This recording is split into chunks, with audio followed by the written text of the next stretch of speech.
I'm trying to attend all 24 F1 races on a budget, and welcome to my Pinch Me weekend in Monza. To get to the circuit on both Saturday and Sunday, we got a taxi from our hotel, which was roughly 30 minutes from the track. And as mentioned in my previous video, this weekend was a little different to what I'm used to. My pass even has my own name and photo on it.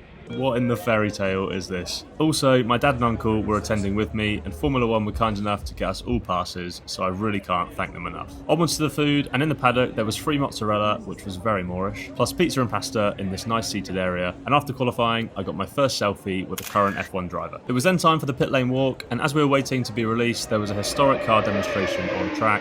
What a noise. We were then released to wander up and down the pit lane, and there he is again, Esty Bestie, before catching up with a friend at Aston Martin who invited us behind the barriers for a photo with Fernando's car. It was then getting later in the day, so the F1 celeb spotting began, but not before a quick feature on Ted's notebook. Get back to the general admission tickets that you paid for. I don't know how this has happened. Good, all right, we'll catch up. I still can't believe that happened. And then the selfie spree got underway. So let's rattle through them DJ Khaled style. Another one, another one, another one, another one, and another one. What a way to round out Saturday. And now on to race day. After entering the circuit, we headed straight for the fan zone, but I'll save that for the next video, which will be on the Monza experience outside of the paddock. And the first experience of the day inside of the paddock was another pit lane walk, but this time when the drivers were coming out for the parade. I think I've run out of adjectives to describe how much fun I was having. Lights Out was then approaching pretty quickly, so after watching Karun do a Skypad piece, I had a really nice chat with him about my challenge before heading off towards our seats for the race.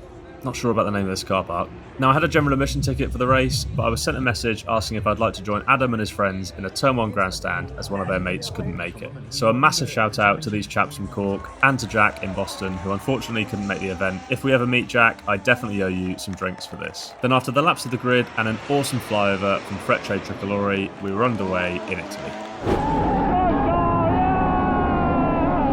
Deja vu, one lap later.